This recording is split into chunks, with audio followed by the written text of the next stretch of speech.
right, everybody, we're going to call meeting to order. Thanks for coming. We're going to take care of one thing before we go to public comments, and that's just approval of the minutes. Everybody got them? Make a motion to approve them. All in favor? Okay. So now I'm sure everybody's here for some comments, so please come on up, sign in with your name, if anybody has any. My name's Todd Hallis. How are you? Good, thank you.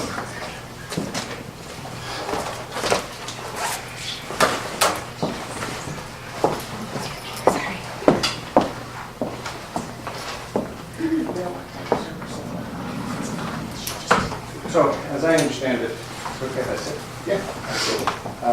We're here to talk about having a dog park in the town.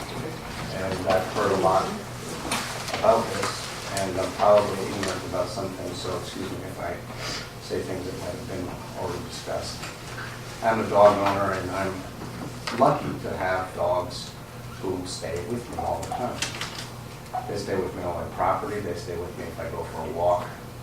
They just don't want to go anywhere other than where I am. I know a lot of people aren't as lucky. They have dogs that don't stay, and they have them on leashes. It doesn't mean that they're bad dogs, but they're just not as controlled. And one of the ways that they can enjoy having those dogs is having a large area where dogs can recreate. The other issue is that having children in this town, I've come to realize how critical that is. Hi, Nancy. How critical it is to have young children in a social setting because you meet other adults. It's a way of gathering. And now I find that I meet other adults in town because I have dogs. And we go for walks on the trails. We call each other up, and I've met a number of different people. There aren't a lot of opportunities to do that in this town. So I'm not sure if this discussion is more around the fact that nobody wants a dog park or if we're looking for a location for a dog park. But at this point it appears that our discussion is around using this fenced-in area over here. A couple of things that I've heard in opposition to using this, and again, excuse me if I'm not 100% accurate. One is that the fenced-in area was a donation, and the use as a dog park might not be in keeping with that donation. So I would certainly like to know if the donation came with any strings. If the trees died, did they want the fence back? I'm not aware that there were any particular strings on that yet. The second issue was parking, the concern about parking. I have never seen a dog park where there's so many people using it at any given time that parking was an issue. There's plenty of area over there to park, and there's excess area in the back if anyone needed to pull out in the back. However, having an extra 5 or 10 cars in that area over there certainly does not appear to have any substantial impact on the ability to use that facility. Another argument that I heard was that the chestnut trees that are remaining, and we hope will stay alive, but we don't know how long they'll live, drop these nuts that are prickly and can hurt the dog's feet. Does that mean we shouldn't have a dog park in the woods because the dogs will step on sticks? Dogs are used to being in the open. If there's prickly nuts on the ground, I'll guarantee you that myself and other dog owners would simply just pick them up and either put them in a pile or maybe toss them somewhere to the side. So that doesn't make any sense. The last thing I heard, again, if this is true, there was a concern about dogs defecating and urinating and that then impacting the trees. So I only see a few trees left in a very large area. And I find it difficult to believe that dogs would destroy what's left in there. And the last thing that I would leave you with, and this is the most important piece. I've been in this town for about 25 years. And the reason I came here is that we are a rural town. We're close to everything else, but we're very rural in nature. And all I've heard for 25 years when issues come up in front of the town regarding changing zoning or building extra things or whatever it may be, the number one argument is that we need to preserve the rural nature of our town. Open space, all of these different issues. And in keeping with the rural nature of our town, I heard that somebody even proposed using the old tennis courts as a dog park. Manhattan has better dog parks than that. Our town has a beautiful facility here. No one goes inside that fenced area. It's a large open area that it is befitting to the rural nature of our town. So those people who want to have a dog and have a dog park, it should be in keeping with our town.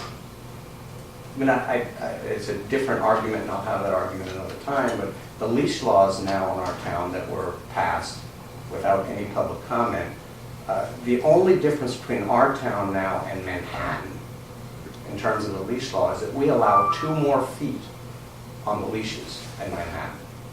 Are we going to now change? We're going to get rid of, nobody can have a dog park, or let's put a dog park in a tennis court. What we have is a beautiful facility that we can use, and I think it's in keeping with our town. Thank you. All right, sorry, I could not figure out how to print anything else. I have it on my computer. I'm sorry. I'm just gonna. My name's Katie Halleck Henderson.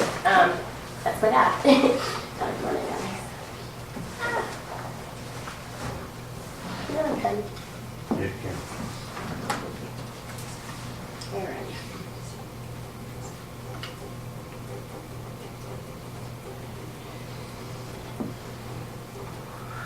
And just to speak to what my father had said about the tennis courts, my dog, I mean, he's not a massive dog. He's, he's 60, maybe 65 pounds. He would take up the whole tennis court, to be honest. But,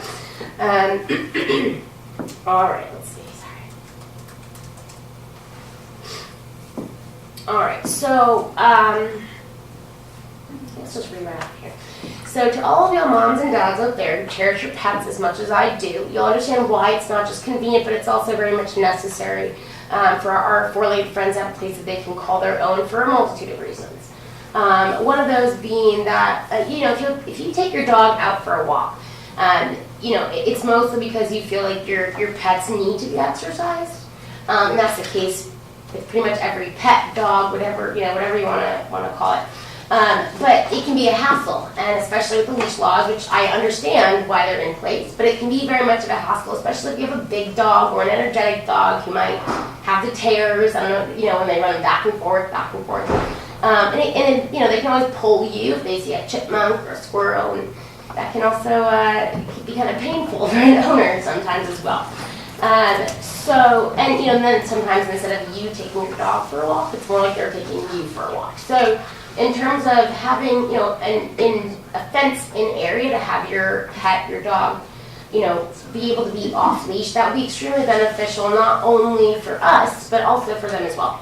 Obviously for the reasons that are, pretty obvious, fresh air for our pets is extremely important, but the no leashes, I think that's a big deal inside of the, fenced-in dog park.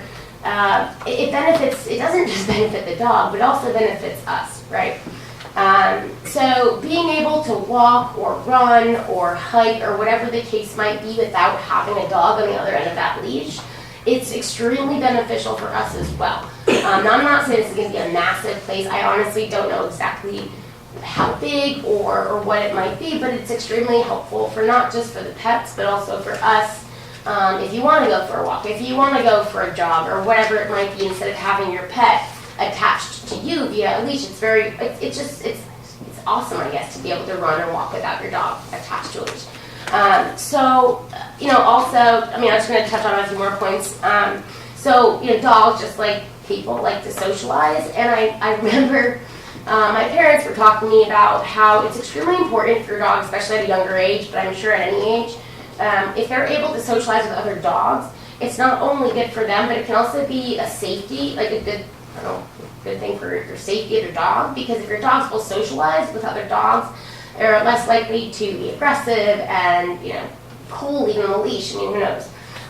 So that's also extremely important. And let's see, socializing, and you know, the other thing. So I used to live in Colorado, and Bear Creek was this massive place, really cool, fenced-in dog park, had, you know, little streams, whatever, and it's super awesome to be able to just go walk and just watch your pet have a blast, to be completely honest with you. But not only that, but I also learned a lot in terms of, you know, people are able to share tips or, you know, lessons that they've learned with you, which I think it's been extremely beneficial for me. Because I, you know, I've had this is my first dog I've ever owned myself, Bentley's a Vizsla. And, you know, to learn what other people say, not just Vizsla owners, but all other types of dog owners, and just little things that they're able to help you with. It's a big deal. It's really important. I find it really necessary. And yeah, so it can be beneficial to both us and to dogs, and, you know, you can meet new people. Your dog can meet new dogs, and it can be, you know, a good thing for the safety of not just your dog, but other dogs, if your dog's able to be well socialized. So anyway, yeah, thanks guys. Okay, thank you.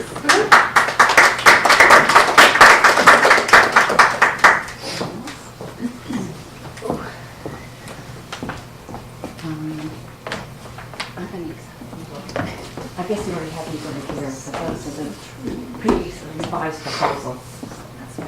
I have the wrong email address.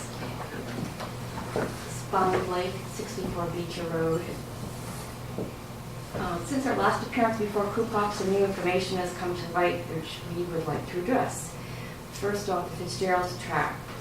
It's not governed by the Conservation Commission. There are no conservation easements or restrictions on it, other than for public use, as deemed suitable by the Board of Selectmen, which is the agency in control.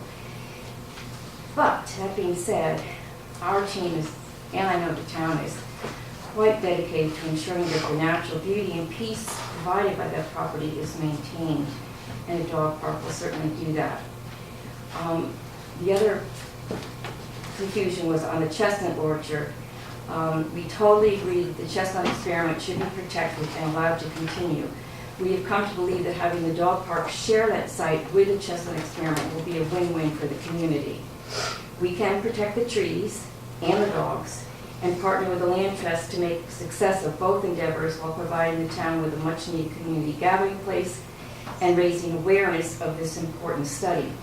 We would love to create programs in conjunction with Recreation Commission, Boy and Girl Scouts, local schools, and Human Services. We would be happy to share the burden of maintaining that site and helping Dr. Arnold to harvest the seeds from the surviving trees. Other sites have been carefully scrutinized. We didn't just look at this. But so far, none have met the required criteria. I just want to mention one in particular, the country club location. Tennis courts were mentioned.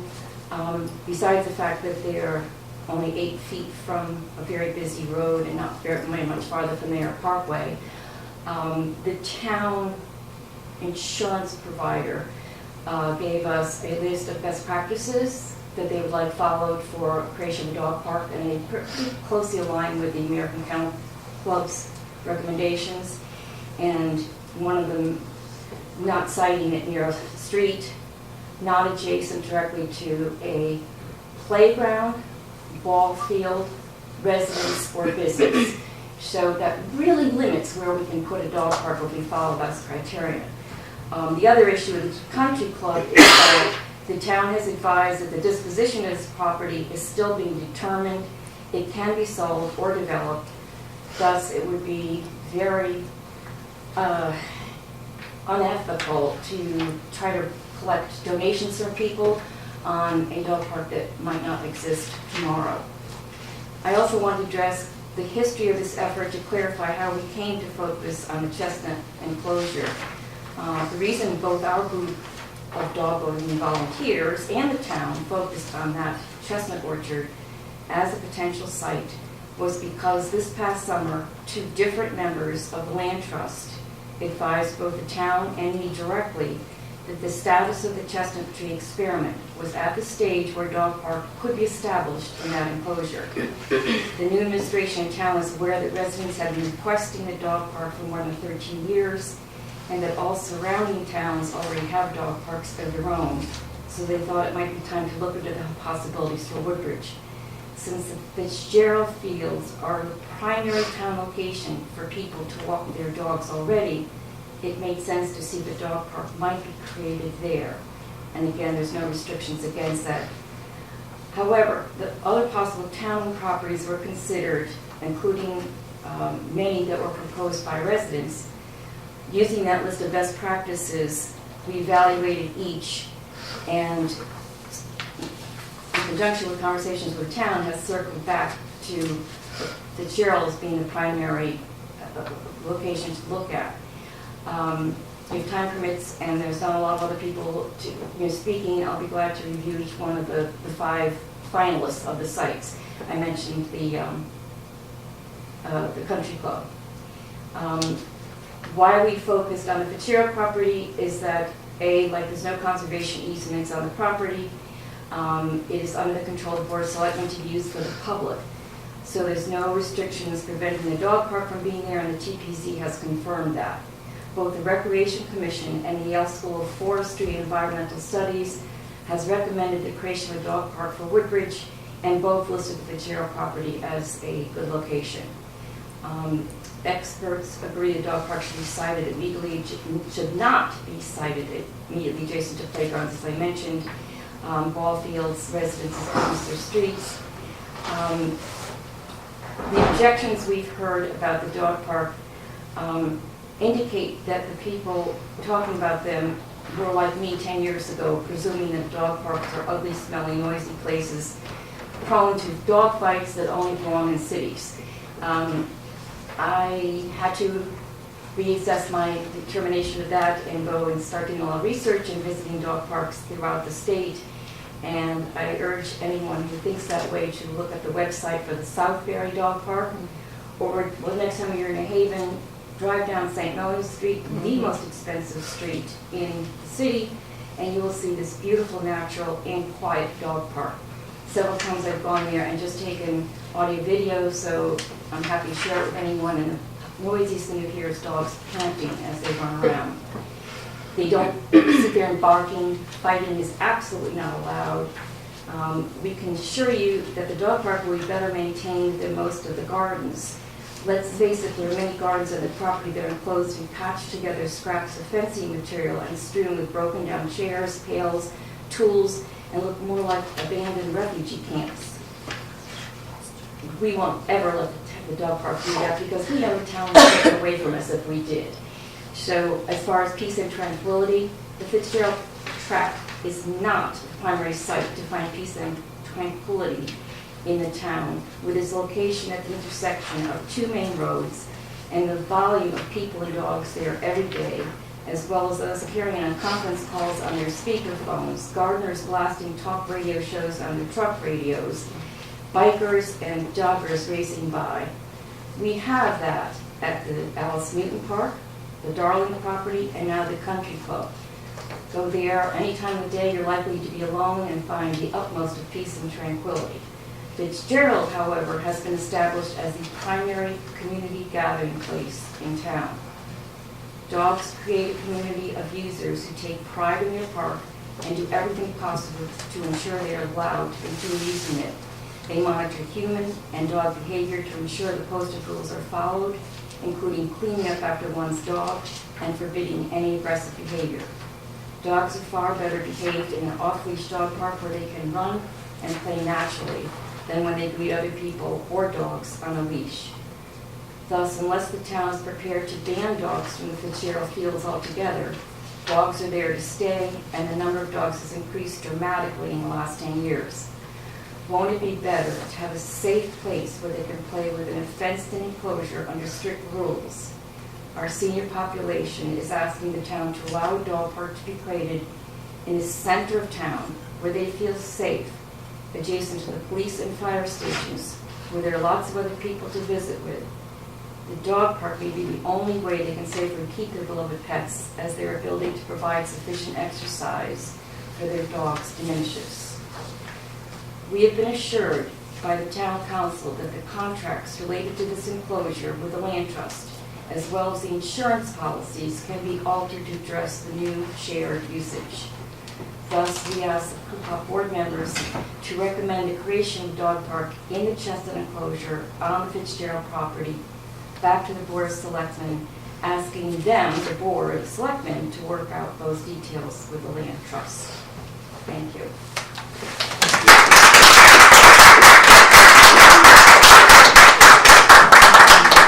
Connie, did you want to sign in? I'm Amy Morella, 184 Rinden Road. So I spoke last time and I offered a letter. I have a letter this time from Joanne D'Angelo. She's a former town council. She wrote a letter to the Board of Selectmen that she wanted to share also with all of you. It is thorough and complete, so I'm not going to read it into the record, but if I could make a copy and submit it to you as well. It goes into the liability concerns, but it also goes to concerns against putting a dog park specifically in the Fitzgerald property. The only thing I'll note, because the issue of parking has come up, is that Joanne mentions that she herself has had to, she has a dog, she walks regularly with Fitzgerald, that sometimes she's not been able to get a parking space. So I do think the gentleman spoke about 5 to 10 extra spaces. You know, it could mean if the dog park were put there that we'd have to figure out where the parking would be, since currently parking is now restricted to the area where parking is now. And as I've spoken previously, I think that's where it should continue to be restricted. A couple of other things. There's been discussion about the Land Trust and the Chestnut Foundation. The Land Trust actually had a letter in to the editor, and I hope that that's something that they'll have an opportunity to submit to you all. I did also reach out to another 2 people who submitted a letter to the editor, former commissioners, chairman of the Conservation Commission, Maria Kane and Kathy Gartland. Unfortunately, because of the timing of this, there was some confusion about whether or not there was a meeting with the Thanksgiving weekend, and they were not able to come tonight. So I hope you will allow for an opportunity for them to submit that at your next meeting. And the other suggestions that I have is for your next meeting is that so far there's been a lot of discussion about what is or is not appropriate for a dog park, what needs to be looked at. But we have in town actually professionals who deal in this business. That's the District Animal Control. While they don't have a dog park currently in this town, they certainly are members of a community, some of which have towns with District Animal Control or whatever that town calls it. So I'd encourage you to consider inviting our District Animal Control officers here and let them answer what questions you might have about what they know about dog parks and what perspective they can bring to this question. Thank you very much. Thank you.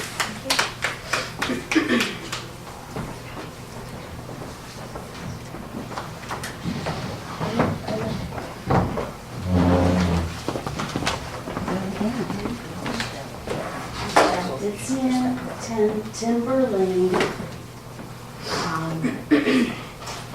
I wanted to address, first of all, District Animal Control.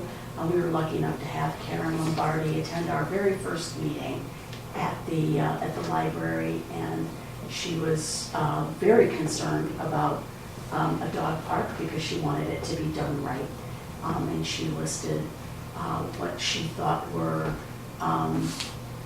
what needed to happen: a small area for small, weary, timid dogs that's separated, double gating, so that people had an area to step in, take the dog off the leash before opening the gate and having dogs meet. There were a whole list of things that she felt were essential, and all of those have been put into our plan. Certainly, I think it is a good idea to involve animal control. Things go wrong everywhere, and they're the people that we would call. So yes, I completely agree with that.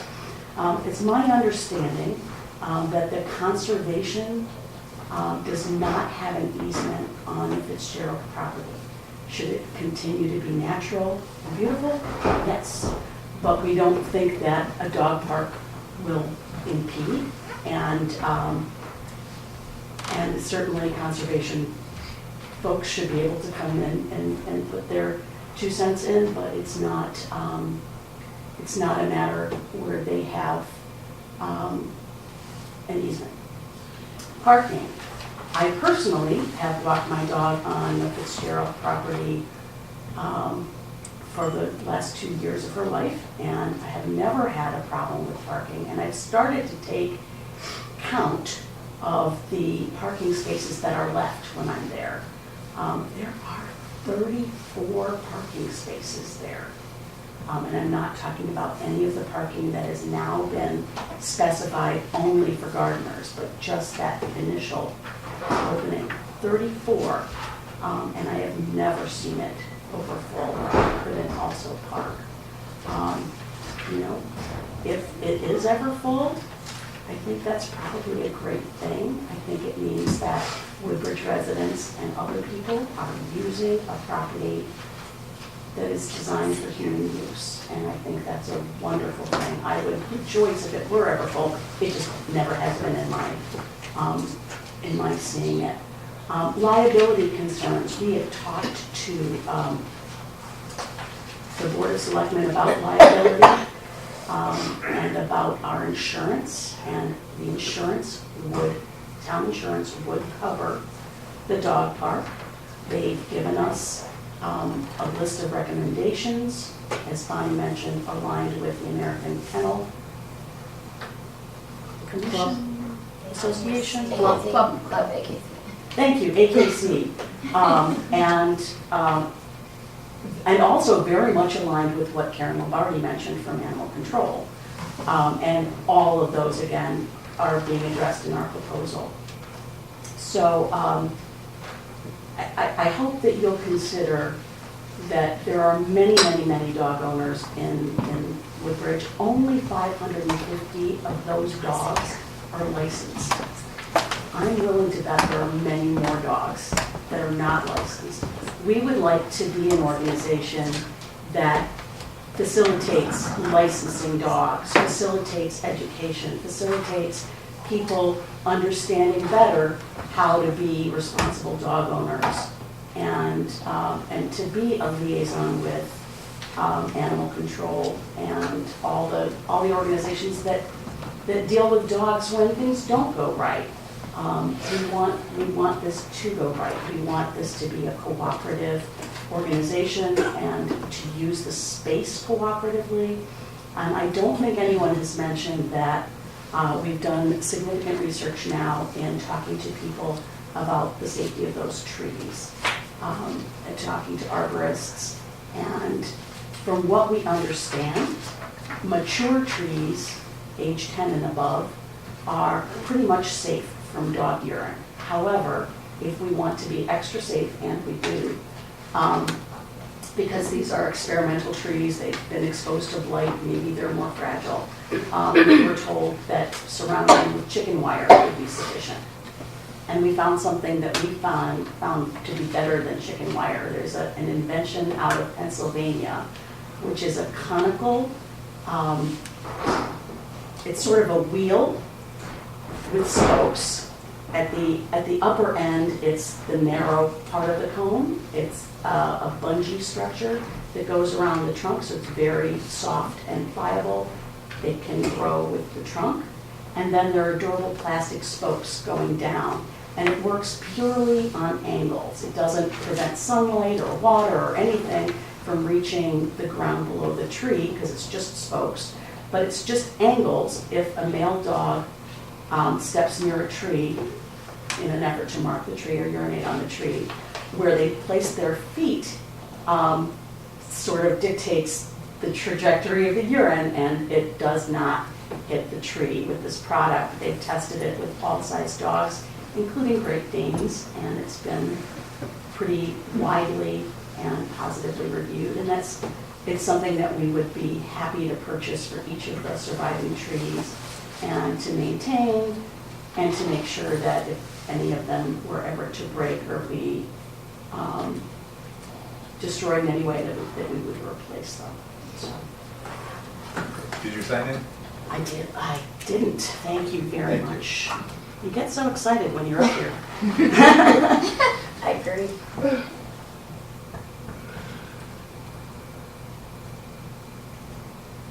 Thank you.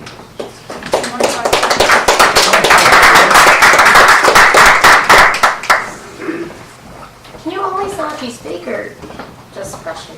Just for speaking. Okay, gotcha.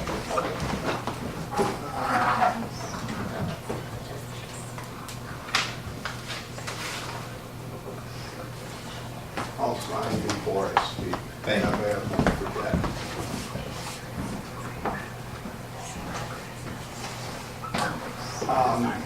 My name is Ben Silbert. I live at 11 Cross Hollow Road.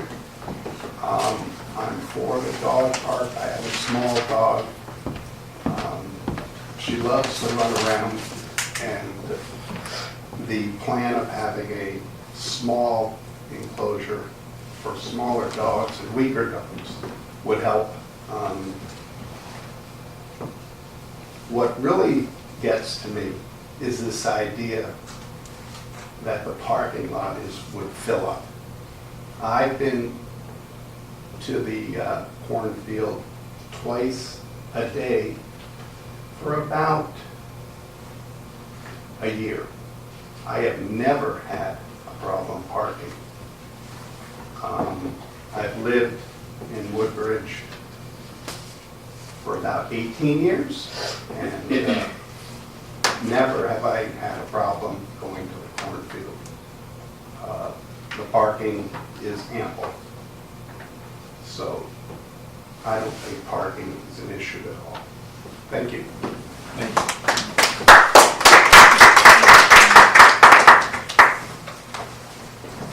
I'm not really prepared to speak, but a few ideas.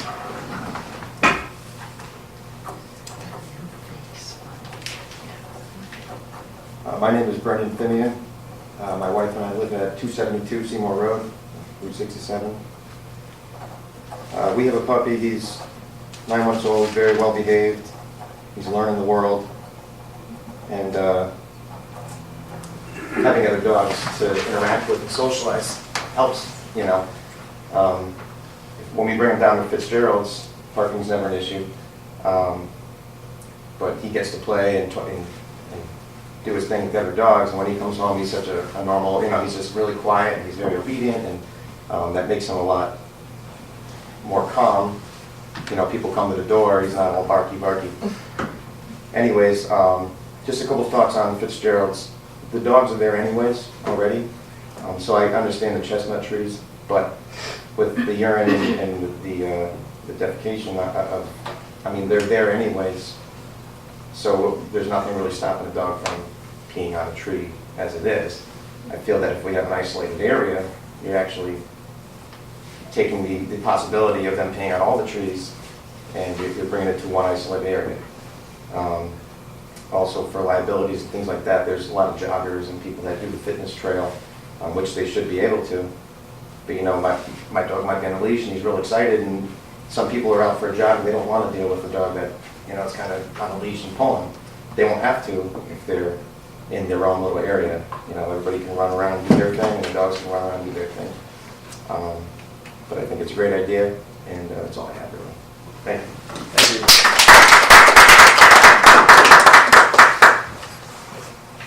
Anybody else want to speak? I actually just have a question. What happens next? Like, I have no idea what the procedure is. People said what they said tonight. Then what? Do you guys just decide? Does it go to a vote? Like, Right. what happens? So we'll take everybody's comments. we've gotten several letters in support, a whole bunch of paperwork up here related to it. We'll sit down and review it, discuss it, and come up with our recommendation. And then our where's that go? recommendation goes to the Board of Selectmen, and they have the final say. And is there any more public comment? This is it? I have a feeling that we'll probably be discussing this again at our next meeting. I don't think we're necessarily prepared to make a decision tonight. And So- then just lastly, my daughter just happened to tell me there was a meeting tonight. How do you know there's a meeting? Like someone says, go to the website. Like who goes to the Woodbridge Town website every day to see when there's a meeting? We're always the third Monday of the month. Sometimes it changes a little bit, but. You can sign up for, It's on there. you can get an You can get announcement. That's I didn't know that either, so it's good to know. To any of the committees on the town website and government, you can just ask for them to send you an email when the meetings are. So you don't post it in like the papers or, those little papers we get, It's just like every week, they, then I don't see you any- don't post it there. yeah. Anything. Sorry, may I ask a question as well, please? So I know you were just saying you have a bunch of papers and things. Is there anything, and I understand that's, certain letters from certain people, they don't want public, but is there any type of like information that you have up there that is in support of this that would be public? Like, available to me, for example. You know what I'm trying to say? I don't know. So most of the letters I have in front of me are in support of the dog park. Yeah, and I'm not just saying like the letters, but any type of research or any type of anything that y'all have that would be public knowledge for us, I guess, is my question. Just because, like for example, being here today and hearing what other people have to say, like it's like light bulb. There's a bunch of different things that are really important, and I wasn't even thinking about them. Good and bad, which then you can probably take the bad and hopefully come up with a good solution. But that being said, I just wasn't sure if there's anything at all that's public that we could see that we might be able to read. That would be awesome. Just a suggestion on Well, one. there's a lot to read. So Yeah, I know. We're not going to read them. So, But you could always watch the public broadcast. Okay. It's on TV every meeting. Yeah. Most of them are filmed, and you can listen to the public live, make their comments. Cool. That's the best way, really. Super. Thank you. Is this the microphone? Where's that one? I think that one. wherever you sit will be fine. Okay, my name is Ed Weinberg, I live at 24 Ranch Road, and I have a dog. I was wondering if anybody here has visited a dog park. Yes. Yeah, every week, 'cause we don't have. Yes. No, I'm talking about them. I got you. Okay, if not, I was going to offer to take anybody who wants to on a tour of a few of them in the area.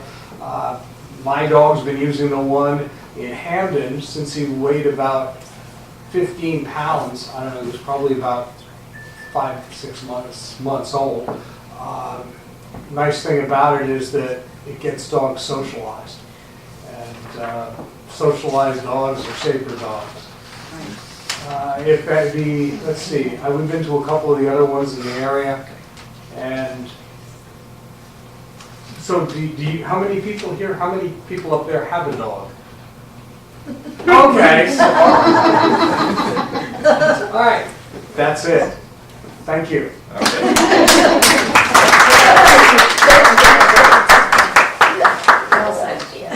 Would anybody else like to make a comment before we close it out? Okay, thank you. Thank you. Does anybody here have any comments related to the dog park? No, just, public efforts, activity that went on, public, for the public benefits. And if she wanted to mention anything. You got it. Okay, perfect.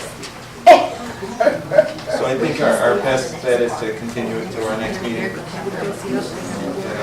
Anybody wants to submit letters to the town that will get to us in favor or against it, that's another good way, write a letter and they'll get to us. I have sent letters, and I just want to know, are you getting it? Because who do we send them to? Just Cupop members? We get letters, yes, we get letters though. I'm using the site on the government page. So, That's great. We got all of them. Perfect. Yep. She organizes them. Takes care of my report. We're on an update on cross-country team proposal. Actually, have that. Just have it on the name. Issued by the Trail Runners, which is the Amity High School team that is proposing some trails. Peter, you leave it. We are tentative to meet with Board of Selectmen at December 13th to sit down, and the boys will be prepared to answer specific questions based on their findings of the trail. And they submitted a very detailed walkthrough of what they'd like to do and then prioritize their top 5. So that is the next step, December 13th. And our number 6, our liaison for the Conservation Commission is not here. So we're gonna wait till next meeting, hopefully she will come. And we, as a board, are continuing to review the Conservation and Development Plan from 2015. So that's something we're still continuing working on. And now we're just on to the last, number 8, our tentative agendas. First, we have a meeting scheduled for December 18th. Does anybody have a feeling here of whether you want to have the meeting or cancel due to the holidays? It is a busy week. People are traveling, and, Laura's away too again. So, I'm thinking that a pass would help. Might as well make a motion, Laura. Okay. Okay, all in favor? Okay, so that means our next meeting was scheduled for January 15th, I believe, but that's Martin Luther King Day. So that will be moved to this Tuesday, January 16th. And, yeah, that's Thursday though. So I think she has the wrong day on it. So it's the 16th.